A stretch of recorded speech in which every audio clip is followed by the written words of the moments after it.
राम राम राम।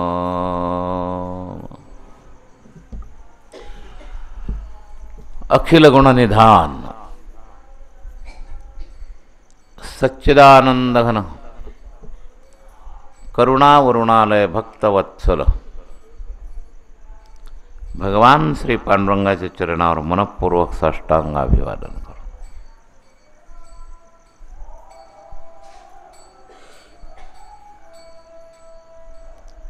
आद्याचार्यांपासून अस्मदाचार्यांपर्यंत सकल संत वृंदांना साष्टांग अभिवादन करो।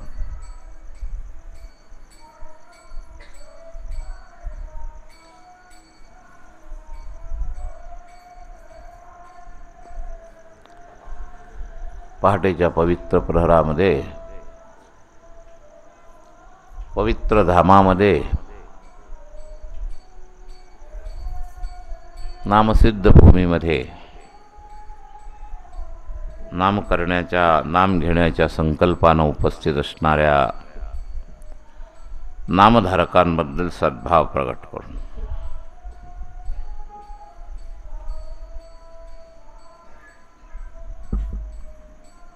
गेल्या 3-4 अधिक मासापासून या इमारतीमध्ये आपण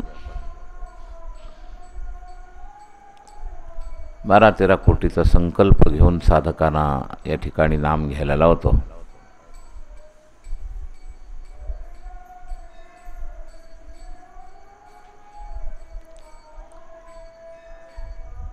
पहिल्या 10 दिवसापेक्षा दुसऱ्या 10 दिवसामध्ये नामाची प्रगती झालेली आणि हा संकल्प पुरा होईल याला थोडा जोर लावायचा आहे। अजून आजपासून 7 कोटी नामस्मरण आपलं झालेलं आहे, तेव्हा 5 कोटी नामस्मरण उरलेल्या 10 दिवसात करायचं आहे। या 10 दिवसात आपलं 5 कोटी झालं आहे। पहिल्या सुरुवातीला कमी लोक होते, कमीच येत असतात, तर जे लोक 200 माळा करत असतील त्यांनी 10-20 माळा वाढवल्या तरी आपलं सगळं काम पूर्ण होणार। प्रत्येकाने आपापल्या माळेमध्ये 10 ते 50 माळापर्यंत वाढ करा, म्हणजे आपला संकल्प सहज पूर्ण होईल। पूर्ण झाल्याचं एक समाधान आहे। तेव्हा हे सर्वांना विनम्र सूचना।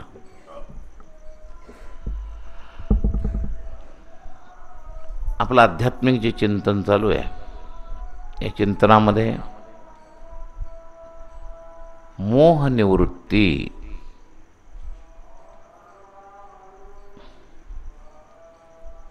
मोह अनेक कारणांनी होतो, त्या कारणांची परंपरा पाहण्याचा तसा लाभ आहे, पण फार लाभ नाही।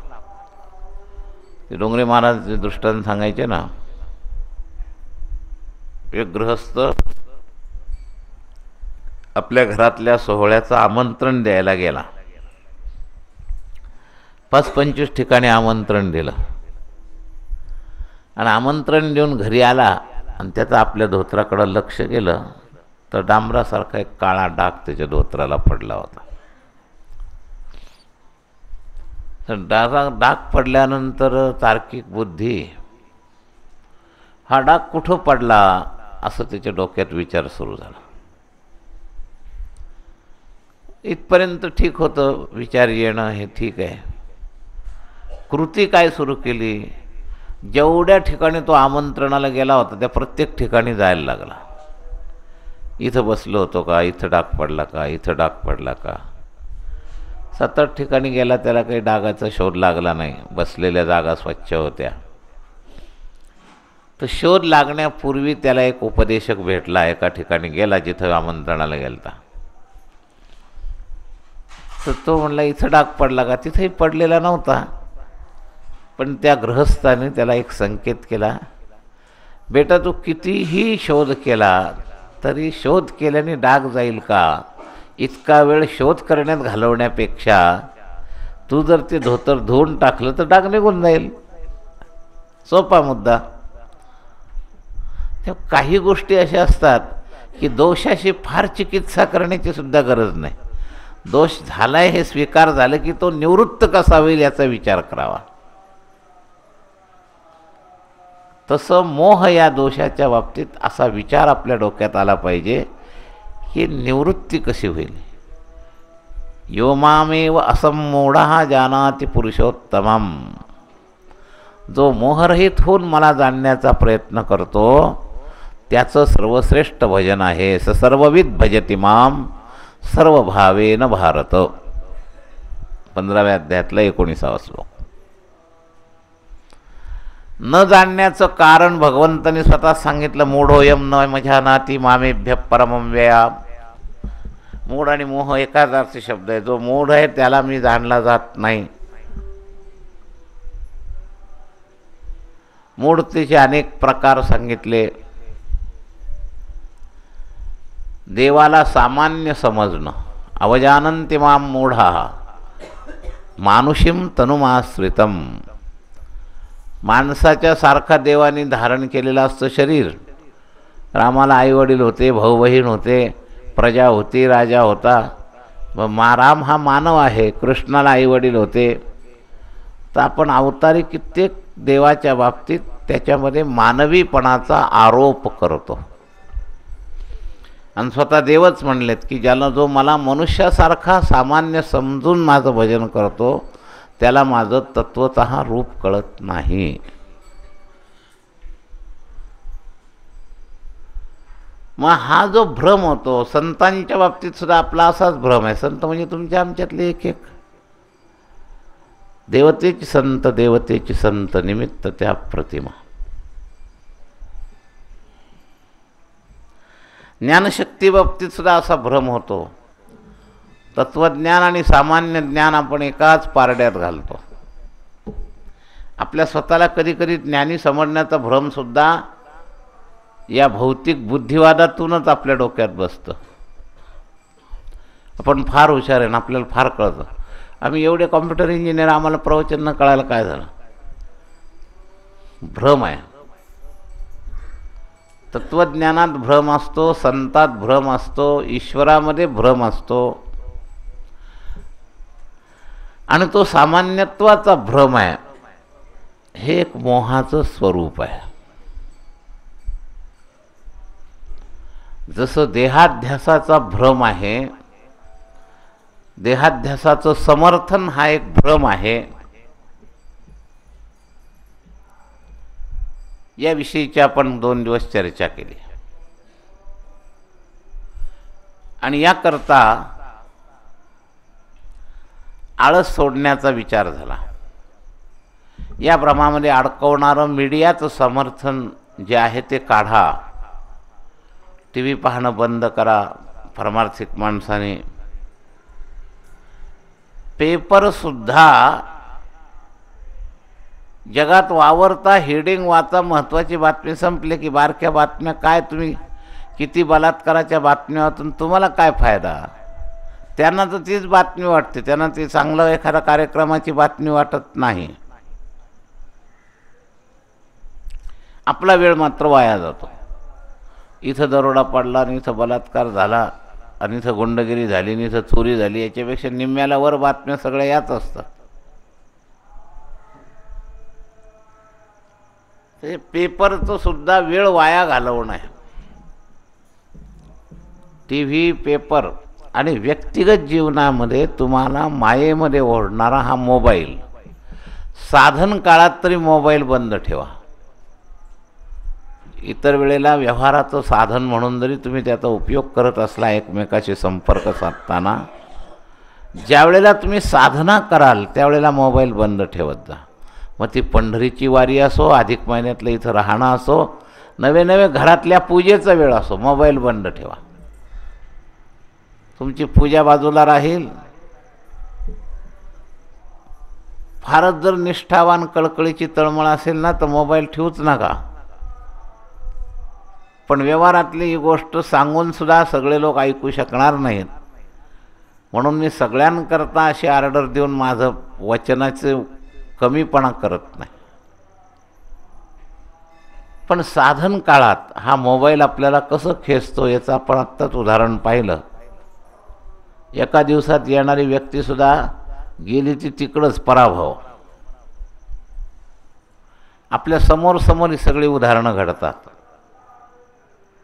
आणि केवळ मोबाईलमुळं, दुसरं काही नाही. हा संपर्क संबंध मोहामध्ये कसा खेचतो, लगाम ओढल्यावर जसा घोडा ओढावा तसा हा मोबाईल हा एक लगामच आहे आपल्या साधन काळापासून आपल्याला दूर करणारा, प्रपंचात ओढणारा. तेव्हा सफल होण्याकरता शरीर श्रमी आणि प्रतिबंधात न अडकण्याकरता मन संयमी. तर या मनाच्या ज्या अनेक वाटा जगत संपर्काच्या आहेत त्यापैकी आपण आत्ता ह्या पाहतो. साधारण माणसांना ह्या मायेच्या आकर्षणाच्या टीव्हीच्या सिरियल कितीतरी वेळ त्याचा वाया घालवतात.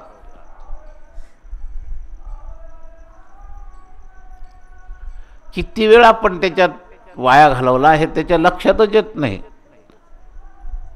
त्या टी व्हीमध्ये अशी एक माया आहे, क्युरियासिटी, पुढं काय पुढं काय.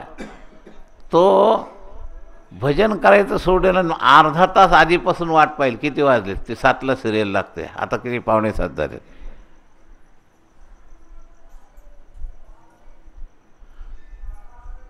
आणि काही नसतं त्या सिरियलमध्ये. तुमच्या स्वतःच्या जीवनाच्या लाभाच्या दृष्टीनं काय आहे, फक्त कालापव्य आहे. पण संयमी मन नसल्यामुळं ते मन त्या प्रवाहात ओढलं जातं आणि तासनतास वाया घालवतं.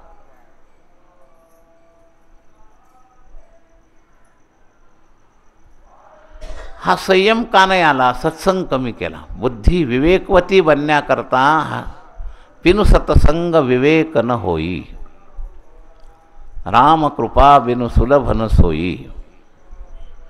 जे सत्संग कमी करतात त्यांच्याकडं विवेकाची कमी असते.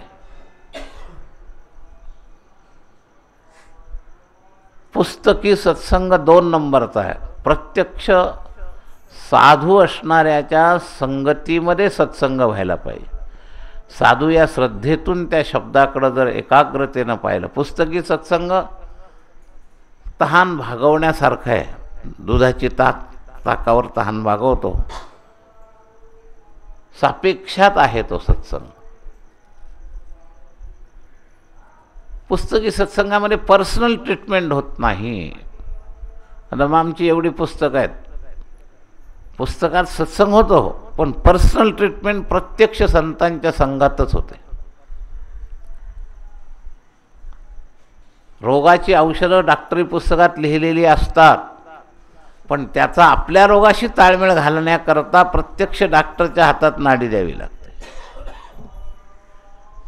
पुस्तकात काय नाही आहे, सगळं काही आहे पुस्तकात. काही लोक तिथं सुद्धा भ्रमात अडकलेले, काय जायची गरज आहे, आता काय कमी आहे, सगळे पुस्तकात आलेले आहे. तर परमार्थिक पुस्तकं वाचायची सवय लागणं सापेक्षात चांगलं आहे, पण सापेक्षातच चांगलं आहे. त्याच्यापेक्षा जीवन संतांच्या अधीन करणं चांगलं आहे. संत संगतीमध्ये पर्सनल ट्रीटमेंट होते. तुम्ही नेमके कुठं अडकलेले आहात, नाडी हातात दिल्यानंतर तुमच्या रोगाची मात्रा काय आणि त्या मात्रेप्रमाणे औषध ठरवणं. पुस्तकात हे निदान होत नाही. रोग आणि रोगाची औषधं दिली जातात, पण आपल्या रोगाचा स्तर, आपल्या रोगाची स्थिती आणि त्या रोगाच्या लेव्हलवर औषध हे जसं प्रत्यक्ष डॉक्टरच्याच सान्निध्यामध्ये जाण्याची गरज आहे, तसं परमार्थामध्ये व्यक्तिगत विकासाकरता आपलं घोडं कुठं अडलं आहे हे स्पष्ट शब्दात ऐकायचं असेल तर संतांचा प्रत्यक्ष सत्संग पाहिजे. माझ्यासमोर 100 लोक आहेत, ज्याच्याकडे नजर जाईल त्याच्याबद्दल 10 वाक्य बोलले जातात की गाडी अडली कुठं आणि ते तुमच्या उपयोगाला आहेत. जनरल तत्त्वज्ञान सारखंच आहे, फरक कुठं आहे. काही लोकांना अनुवाद करता येतो आणि काही लोकांनाच तपासण्याची अक्कल असते. निदान हे डॉक्टरी शास्त्रातलं फार महत्त्वाची गोष्ट आहे. सामान्य माणूस कधी कधी ब्रॉड माइंडेड प्रमाणे अहो काय सगळं सारखंच आहे म्हणतो. काल एक गृहस्थ आला, तो म्हटला कोणताही कीर्तनकार असलं तरी तुम्ही जे सांगता तेच, फक्त भाषा बदलून सांगतो. अरे पण भाषा बदलून सांगितलं, पण अनुवाद करतोय का अनुभवी आहे हे कळलं पाहिजे. अनुवाद करणं आणि अनुभव यात अंतर आहे. अनुभवी जेवढा तुमच्या नेमक्या रोगावर औषध करू शकतो तेवढा अनुवाद करणारा करू शकत नाही. आज संख्या अनुवाद करणाऱ्यांची आहे. कित्येक लोक माऊली असं म्हणतात, तुकोबराय असं म्हणतात. त्याला एकांतात विचारावं, तू काय म्हणू शकतो का? आमचं काय खरं आहे म्हणतो. मग कशाला बोलतो एवढं? नाक उचलून बोलायचं तुला काय अधिकार आहे? अनुवादक कीर्तनकार जास्त आहेत, अनुभवी नाहीत, हे लक्षात घ्या. जे आधी संत होतात मग कीर्तनकार करतात असे जे संत आहेत ते अनुभवी आहेत. आणि जे नुसतंच फक्त अनुवाद करतात ते तुमची पर्सनल ट्रीटमेंट करू शकत नाहीत, हे लक्षात घ्या. पर्सनल ट्रीटमेंट करायला त्याला स्वतःला, म्हणून तर संतांनी सांगितलं आधी केले मग सांगितले. अनुभवे आले अंगा ते या जगा देतसे. तुका म्हणे साक्षी आले तरी केले प्रगट. हे संतांचं म्हणणं आहे. साक्षी आलेच्या स्तरावरचे व्यक्तीच्या शब्दाचा कल्याणाच्या दृष्टीनं उपयोग आहे.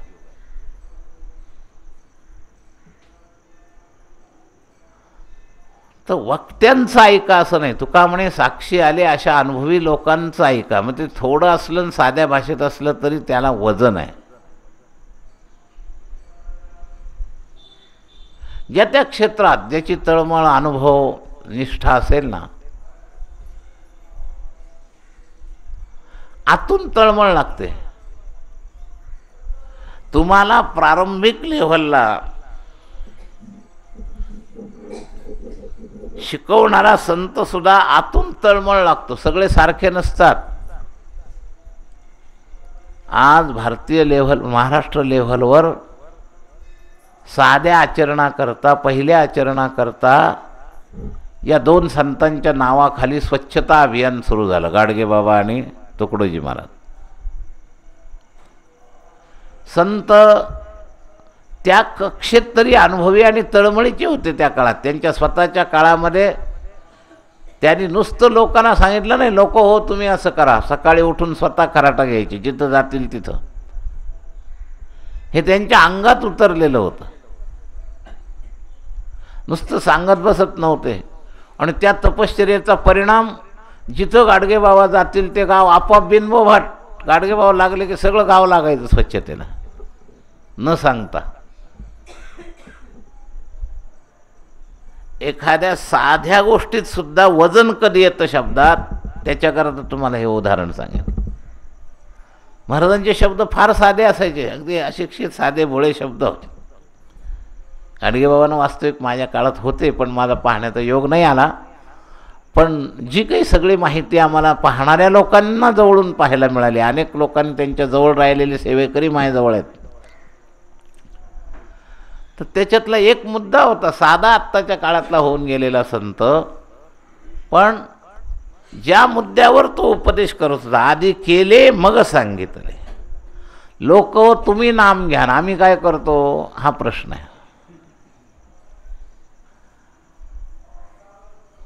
तेव्हा शब्दाचं वजन कशाने वाढू शकतं? अनुभवे आले अंगा ते या जगात येतसे. आज या व्याख्येला उतरणारे वक्तेच सापडत नाही. धार्मिक वक्त्यांची संख्या भरपूर झाली, पण जीवन एकीकडं आणि बोलणं एकीकडं. संतांनी सांगितलं बोले तैसा चाले, त्याची वंदावी पाऊले.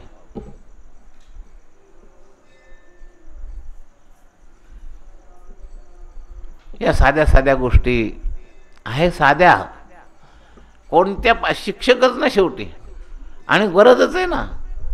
पहिलीला शिकवणारा सुद्धा शिक्षकच, आणि तोच ट्रेन माणूस त्यातलाच एक हेडमास्तर असतो. पूर्वीच्या प्राथमिक शिक्षकामध्ये पहिलीचा मास्तरी ट्रेंड, उलट पहिलीला सिनियर लोक घालतात जास्त जुने. पहिली शिकवणं अवघड आहे, हे लक्षात घ्या. 5वी आणि 6वी कोणी शिकवू शकतो. त्या खोडकर मुलांना कोण्या युक्तीनं आपल्याकडं आकृष्ट करून शाळेत शांत बसायला लावणं ही सुद्धा साधी गोष्ट नसते. पहिलीला नेहमी सिनियर लोक घालतात बघा तुम्ही. आताच्या काळात काय चालू माहीत नाही, आमच्या काळापर्यंत असं होतं, म्हातारे आणि जुने माणसं पहिली दुसरीला घालायचे. तसं प्रारंभिक वळण लावण्याकरता सुद्धा अनुभवी संतांची संख्या एवढी गरजच नाही. आत्ता जेवढी संख्या आहे ना वक्त्यांची, एवढी गरज नाही. तळमळ असणारे, तुकडोजी महाराजांमध्ये तळमळ होती, शिस्तबद्धता, स्वच्छता, त्यांचा स्वतःचा मी सहवास घेतलेला आहे. शासनाला जे झालं नाही ते त्यांनी करायचं. त्या सालबर्डीला मोठा ज्ञानयज्ञ झाला. कसा शब्दांमध्ये प्रभाव होता. 50-50 हजार लोक जमलेले, त्याला नेहरू येऊन गेले, लोकांचा कल्ला चालू होता, कोणी गप्प बसेना. स्टेजवर तुकडोजी महाराज आले, त्या शिपायांना म्हणले तुम्ही सगळं गप्प करा, आणि नुसतं स्टेजवरून संकेत केल्याबरोबर सगळे शांत जिकडच्या तिकडं, आणि कतारमध्ये सगळ्यांनी शिस्तीत लाईन धरा म्हणलं तर एवढे 50,000 लोकांनी लाईन धरल्या पटकन. हे शब्दातलं वजन जे असतं ना, ते स्वतःच्या कुठंतरी तपश्चर्येचं वजन असतं, हे लक्षात ठेवा. मी आज हा मुद्दा का सांगितला तर आपल्यात भ्रम असतो, इथंही तेच आणि तिथंही तेच. तसं नाही आहे, फार फरक आहे. बाहेरचे शब्द तेच असले म्हणजे तेच असतं असं नाही. आणि म्हणून कालापव्ययामध्ये हेही कालापव्यय करू नका. आता इथं साधना चालू आहे, साधना काळामध्ये जेवढं आवश्यक दिवसभरात पचेल एवढं एक अर्धा तासाचं प्रवचनसुद्धा आपल्याला फार होतं. खूप ऐकल्याने खूप काही बदल घडेल असं नाही. साधना करण्यानं जीवनात बदल घडतो. मन संयमी, बुद्धी विवेकवती. आपल्या सगळ्यांना बुद्धी आहे पण ती विवेकवती नाही आहे. आजचा जो नियम चालू आहे ना मोहनिवृत्तीचा, विवेकवती बुद्धी नाही, विचारी बुद्धी आहे. विचारामुळे ही तुलना केली आहे. जे तिथं विचार सांगतात ते तिथं सगळीकडे तेच आहे. काय फरक आहे, हा फरक कळला पाहिजे. अनुभवाचे साधे शब्द आणि बिना अनुभवाची विद्वत्तेचे किती शब्द, त्या शब्दांमध्ये फक्त कालापव्यय होणार आहे. आणि या शब्दांमध्ये अनुभवी ज्या संतांचे शब्द असतील त्या शब्दामध्ये थोडे आहे चित्तसाह्य झाली या स्वल्पमप्यस्य धर्मस्य त्रायते महतो भयात. महान भय निवृत्तीची ताकद त्या थोड्या शब्दांमध्ये. फरक काय दोन्हीमध्ये, तर विवेकाचा स्रोत वाटतात संत संघ. म्हणून नुसतं शास्त्राभ्यास पुस्तकी अभ्यासाने काम मागत नाही. डोंगरे महाराज व्यासांच्या असंतोषाच्या कथेमध्ये हा मुद्दा 3-4 वेळा सांगत असत की शांती शब्दज्ञानात नाही. व्यासांना जी अशांती निर्माण केली हे तुम्हाला हे दाखवण्याकरता, व्यास अवतार आहेत, त्यांना कशाची अशांती, तुम्हाला उदाहरण दाखवण्याकरता आहेत की एवढं ब्रह्मसूत्रापर्यंत भाष्य लिहिणारे व्यास पण स्थितीच्या दृष्टीनं पुस्तकी ज्ञानावर शांती मिळवू शकत नाही. हा सिद्धांत सांगण्याकरता तो दृष्टांत आहे. तेव्हा महाराज सांगायचे खूप वाचल्यानं शांती मिळणार नाही, एका जागेवर बसून साधना करा, त्या साधनेनं शांती होईल. शांती परते नाही सुख, येर अवघेच दुःख, म्हणून शांती धरा. आणि या शांतीची साधना आहे विवेकवती बुद्धी आणि अनुरागी हृदय आणि संयमी मन. हा सूक्ष्म देहातला मोह निवृत्तीचे 3 साधनं या नियमात आले. स्थूल देहाच्या निवृत्तीमधलं साधन आहे, देहाध्यास घालवण्याचं साधन आहे शरीर श्रमी. काल आपण 2 दिवस जो विचार केला. दुसऱ्या प्रकारचा मोह आहे सूक्ष्म देहाचा मोह.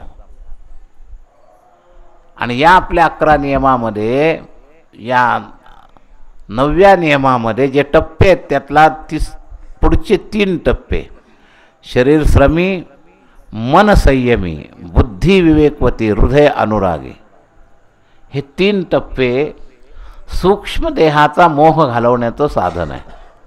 आणि शेवटचा जो टप्पा आहे तो कारण देहाचा मोह घालवण्याचं साधन आहे.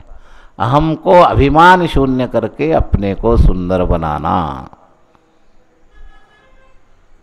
एकाच नियमामध्ये मोहाचे 3 वर्ग पडले आणि 3 वर्गाचा मोह घालवण्याकरता ह्या साधनेचा सर्व विभाग या एका नियमात आलेला आहे. मग आता या सूक्ष्म देहात जो नियम आहे, सूक्ष्म देहातला मोह जाण्याकरता त्यातली पहिली साधना आहे मन संयमी. मन संयमी ठेवा. सापेक्षात ऐकल्यामुळं असेल, काही पुण्यामुळं असेल, पवित्र क्षेत्राची शक्ती असेल, तुम्ही इतकाळ बसून भजन करता, पूर्वीच्या पेक्षा कमी अनुशासनात तुम्हाला भजन करावं वाटतं. मागच्या 3 चातुर्मासात मला बसून राहावं लागायचं, कित्येकांना सूचना कराव्या लागायच्या. मी बसून राहिलो तर लोक बसून राहायचे. आज मी असो का नसो, मी आज भजन करतो एकांतात, पण तरी तुम्ही भजन करता. ही जी थोडी प्रगती आहे याच्यात घोटाळा होतो तो असंयमी मनानं होतो. संयमी मन नसतं.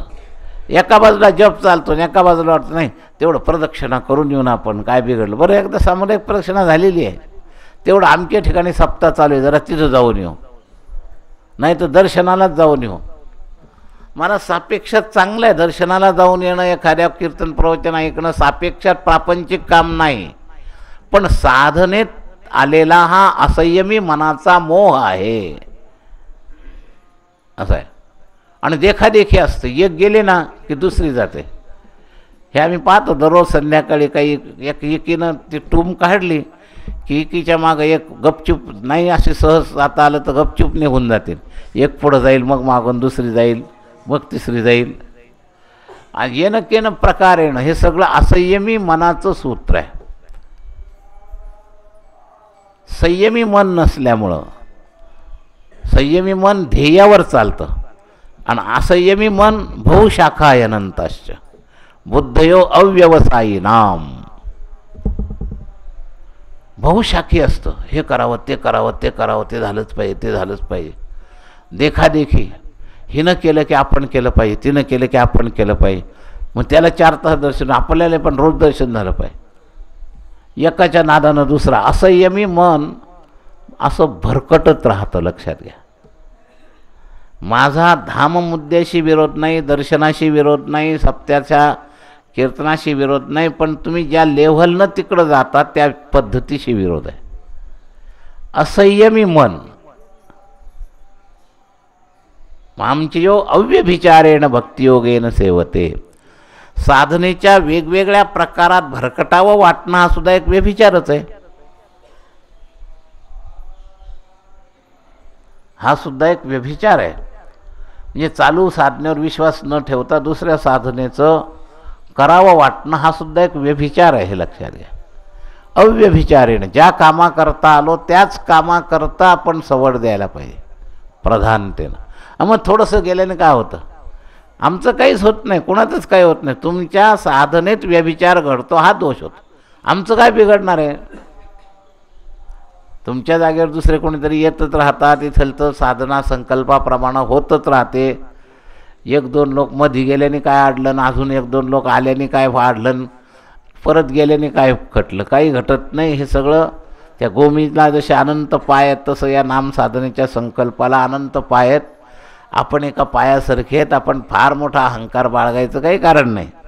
एक पाय गोमीचा मोडल्याने जसं गोमीला काहीच फरक पडत नाही, तसं एखाद्याचा असंयमाने आमच्या ह्याच्यात काही फरक पडतो असं नाही. तुमच्या दृष्टीनं फलश्रुतीच्यामध्ये अनन्यतेत दोष होतो हा मुद्दा आहे. मी तुम्हाला तुमचा मुद्दा सांगतोय, हे माझ्या मुद्द्याकरता नाही. माझं तर असं आहे ना, खरं म्हणजे आतून अगदी पहिल्या 10 दिवसात जेव्हा कमी जप झाला, आमच्या लोकांमध्ये लगेच चर्चा सुरू, यंदा होतो का नाही, यंदा होतो का नाही. आता थोडा विश्वास वाटतोय सगळ्यांना आमच्या बाकीच्यांना, पण पहिल्या ह्याच्यात कमी झालं, 2-2.5 कोटी 10 दिवसात झाला, तेव्हा होणार नाही अशी चर्चा चालू होती. मी म्हणलं कमी झाला तरी नामच झालं ना, जादा झालं तरी नामच झालं, हे दुसरं तर काही झालं नाही. संकल्प चांगला जर केला तर त्याच्यामध्ये जेवढं घडलं त्याच्यामध्ये आम्हाला फरक पडला असं नाही आहे. माझं नाम माझ्या उपयोगाला येणार आहे, तुमचं नाम तुमच्या उपयोगाला येणार आहे. कमी झालं आणि जास्त झाल्याने काही देव मला शिक्षा देणार नाही, काय तू 13 कोटीचा संकल्प केला होता आणि झाला नाही. सर्व संकल्प संन्यासी. मला तर आता तसा दृढ संकल्पच नाही, जे होईल ते होईल भगवंताच्या प्रवाहामध्ये. मी म्हणलं तुम्ही त्याचा फार चिंताच करू नका, जे होईल ते होईल. पण उलट आपण निष्काम जर असलं तर देव आपले संकल्प पुरे करतो. येणाऱ्यांचा ओघ. आमचं कर्तव्य काय, करणे में सावधान होणे में प्रसन्न.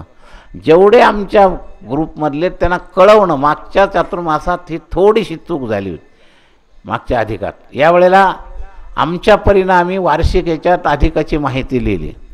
आमच्या परीनं जेवढ्यानं शक्य आहे त्यांना फोन करून सूचना केल्या. आम्ही आमचं कर्तव्य केलं. झालं तरी आमच्याकरता झालं नाही, आमचं कर्तव्य करणे में सावधान होणे में प्रसन्न, हे आमचं सिद्धांत आहे. तर आता होण्याच्या आटोक्यात आहे म्हणून आज सूचना दिली. होणार आहे. येणारे अजून येत राहत आहेत काही नवीन लोक, भले दडपण म्हणून का होईना गाठ घ्यायची निदान. शेवटी काही लोकांचे सिद्धांतच आहे, शेवटी यायचं म्हणजे पुन्हा आग्रह व्हायचा प्रश्नच येत नाही. असे सिद्धांतावाले लोक आहेत आमच्याजवळ. तोंड तर दाखवायचं, नाही तर नाही वाटलं पाहिजे काय. आणि आग्रह करू नये म्हणून येतानाच उशिरा यायचं. फार मोकळे असणारे, शक्य असणारे सुद्धा या पॉलिशा असतात एकेकाच्या वागण्याच्या. असं आहे. आमचं काही फरक पडत नाही याच्यामुळं. तर संकल्प जे आहेत ते संकल्प माझे नाहीत आणि तुमचे नाहीत. इथं जे नामस्मरण चाललं आहे त्या नामशक्तीच्या संकल्पानं ते पुरं होईल. आणि त्याच्यात कोणीच आग्रह अहंकार मानायचं काही कारण नाही. मी मानायचं कारण नाही, तुम्ही मानायचं. मुद्दा आहे तुमच्या साधनेत निर्मोह साधना व्हायची असेल तर निष्ठेनं करा. जेवढा वेळ कराल त्यावेळेला व्यभिचारीसारखं इकडं तिकडं पळू नका. ही केंद्र असतातच. मायेनं याच रूपानं माणसाला खेचलेलं आहे. तो निघाला म्हणत माया जो परमार्थ करत नाही त्याची जास्त मागं लागत नाही, जो परमार्थ करतो ना त्याच्या मागं जास्त. मेलेल्याला काय मारायचं आहे, जे परमार्थ करत नाही ते मेलेलेच आहे, त्याला काय मारायचं आहे. तुम्ही मायाशी युद्ध करायला लागता म्हणून तुमच्याशी माया जास्त लढते. काही लोकांची शंका अशी असते की अहो जे परमार्थ करत नाही त्यांना एवढं भय होत नाही ना आम्हाला का त्रास होतो. अरे तुम्ही लढायला लागले म्हणून तुमच्याशी लढतात. मारलेल्याला काय मारायचं आहे, ते सगळे मेलेलेच आहेत, त्यांना काय. तेव्हा नेहमी परमार्थ करणाऱ्याला प्रतिबंध थोडे इतर परमार्थ न करणाऱ्यापेक्षा जास्त असतात. हा नियमच आहे, हे लक्षात घ्या. आणि त्यावेळेला जर आपली बरोबर निष्ठेनं लढाई झाली तर आपण मायेला पराभूत करू शकतो. मामेव ये प्रपद्यन्ते, माम एव ये प्रपद्यन्ते, मायामेतां तरन्ते. जे मला शरण होतं, जो मय होय अनन्य शरण, त्याचे निवारे मी जन्म. तर अनन्यता साधनेत ठेवा. नामनिष्ठेमध्ये अनन्यता ठेवा. इथं आल्यानंतर हे जे बहुशाखी मन आहे ना, हे झालं पाहिजे आणि ते झालं पाहिजे, याला कंट्रोल करा. मन संयमी, बुद्धी विवेकवती. आपल्या बुद्धीनं या असंयमी मनावर अंकुश करा.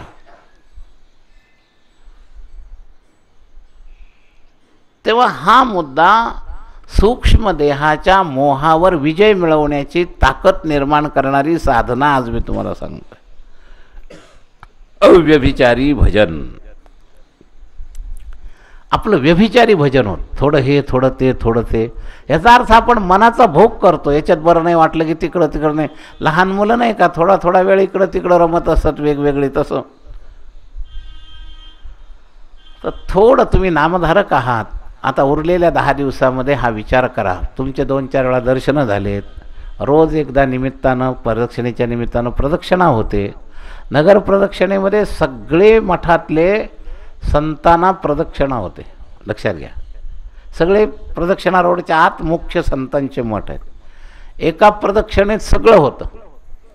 आणि इथं तो नियम आपण ठेवला आहे, सकाळीच्या नंतर तुमची प्रदक्षिणा होते. 4 तास लाईनला लावून आपल्या भजनातला वेळ आपण किती घालवायचा हा प्रश्न आहे. एकदा दोनदा दर्शन व्हावं इतकी निष्ठा पाहिजे, पण ते दर्शनाचं स्वरूप तत्वज्ञ प्रधान पाहिजे. तो जसा देवळात आहे तसाच नामात आहे. नाम आठविता रूपी प्रगट पैदाला. मी नाम घेतो म्हणजे देवाच्या दर्शनाच्या पेक्षा वेगळं काही करतो असं समजूच नका. त्याच्या जवळ जाण्याचा प्रयत्न करा. नाम घेता घेता तो माझ्या जवळ उभा आहे. रामकृष्ण हरी म्हणता म्हणता तो माझ्या जवळ उभा आहे. म्हणून सदा करता येणारी साधना आहे. रामकृष्ण हरी विठ्ठल केशवा मंत्र हा जपावा सर्व काळ. सदा नामघोष करू हरी करा, त्याने सदा चित्ता समाधान.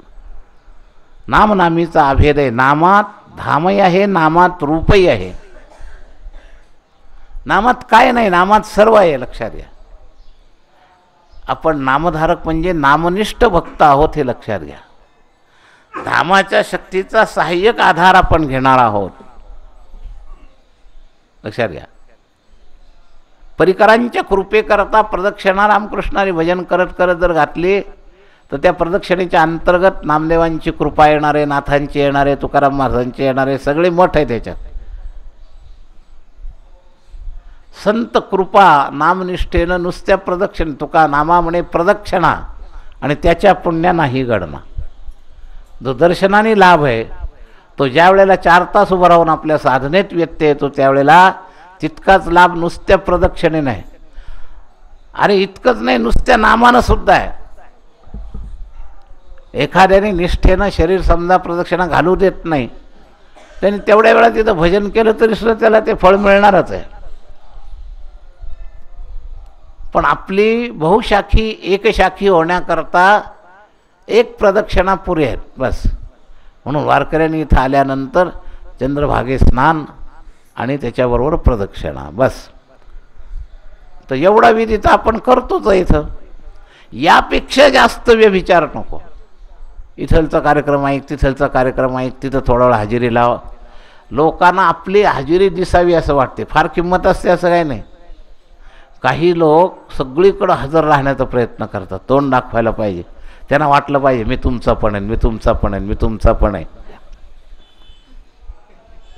अव्यभिचारी साधना करा, एकनिष्ठ साधना करा. तर मन संयमी, मनाला आत हे सगळे काय सांगू, मनाचे तरंग क्षणक्षणा पालटते रंग. घटकेत त्याचं महत्त्व मनात वाटतं, घटकेत त्याचं महत्त्व वाटतं, घटकेत त्याचं महत्त्व वाटतं. आणि काही आपल्या मनानं असतं, काही देखादेखी असतं. एखाद्याजवळ नसले पैसे, नाही वाण दिलं तर काही अधिकात पार पाप लागेल त्याला. पण ते काही नाही, त्याला वाटतंच ते आमकीनं केलं मग मी केलंच पाहिजे. मग त्याच्यातही सापेक्षात पहिल्यांदा बत्ताशानं कर, दुसरी म्हणते नाही नाही ते अनारशाचं श्रेष्ठ आहे, की मग ते तडफडून ते अनारश करणारच.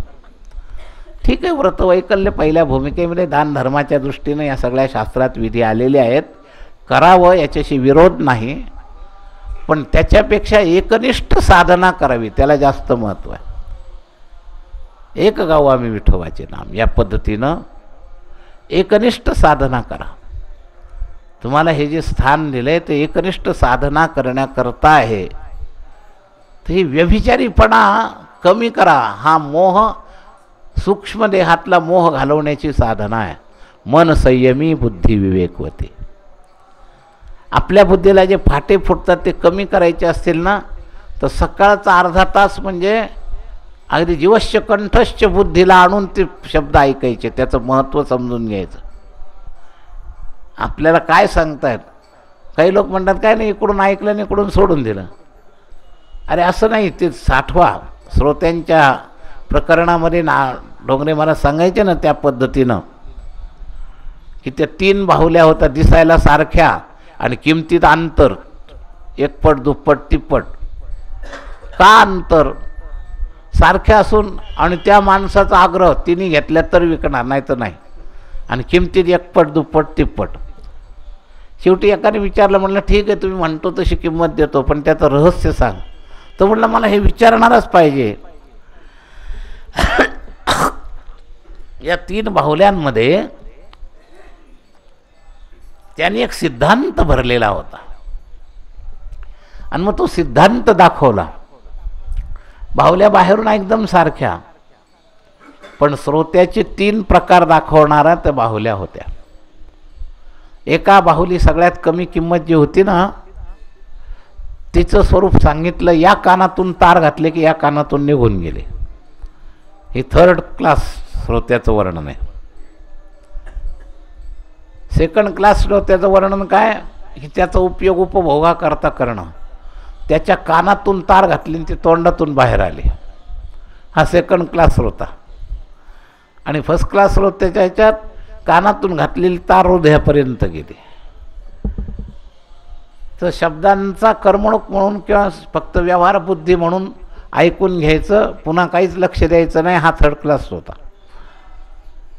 सत्संग हा जर श्रोता विवेक करायचा असेल तर त्या शब्दांचा उपयोग लोकांना मनोरंजनाकरता करू नका, उदाहरण सांगण्याकरता शिकू नका, आपल्या जीवनात उतरायकरता शिका. दोन्ही करता लक्षात न ठेवणारा इकडून तिकडे गेले वारे या 3rd क्लास लेवलचा आहे. सांगायकरता उपयोग करणारा 2nd क्लास लेवल करता, जीवनात उतरायकरता उपयोग करणारा हा 1st क्लास. तेव्हा ही सकाळचे सत्संगाची थोडा वेळाची जे आहे ते जर आत उतरवलं तर काही ग्रंथ वाचायची गरज नाही, काही करायची गरज नाही. एवढं उतरवा तुमचं कल्याण होईल. संत म्हणून ज्याच्यावर श्रद्धा असेल त्या संतांचे थोडे शब्द जर विवेकद्वारा आत धारण केले तर तुमचं कल्याण होईल. पण आम्ही तसं करतच नाही. मग आजचा धडा काय? मन संयमी. हे इकडं तिकडं नका पळवू, याला संयमी ठेवा. बुद्धी विवेकवती. बुद्धीचे निर्णय हलके करू नका. प्रत्यक्ष डायरेक्ट फोन आला नाही, तिसऱ्याने सांगितलं होते तुमच्याकडं तर असं झालं की पळाला, हे विवेक नसल्याचं चिन्ह आहे. कोण्या हेतून आला, काय निश्चय करून आला, त्याप्रमाणे शरीराला राबवणं. निश्चयाचे बळ तुका म्हणे तेची फळ. एक कार्य आपण ज्या हेतूनं ठरवतो त्याच हेतूनं करता आलं पाहिजे. एवढा परामर्श करतो पण मोक्याच्या वेळेला आपण नापास होतो. आपल्या निश्चयाची पूर्ती करण्याचा आचरणात आपण उतरवू शकत नाही. गंगा गए गंगादास, जमुना गए जमुनादास, याचा परमार्थ असा पुरा होत नाही. तेव्हा सूक्ष्म देहातला मोह या रूपानं, चंचल मनाच्या रूपानं, अविवेकी बुद्धीच्या रूपानं, या माया नाशवान पदार्थाच्या मायेच्या रूपाच्या मोहानं, ही माया गेली की हृदय अनुरागी बनतो, भगवंताचं प्रेमी.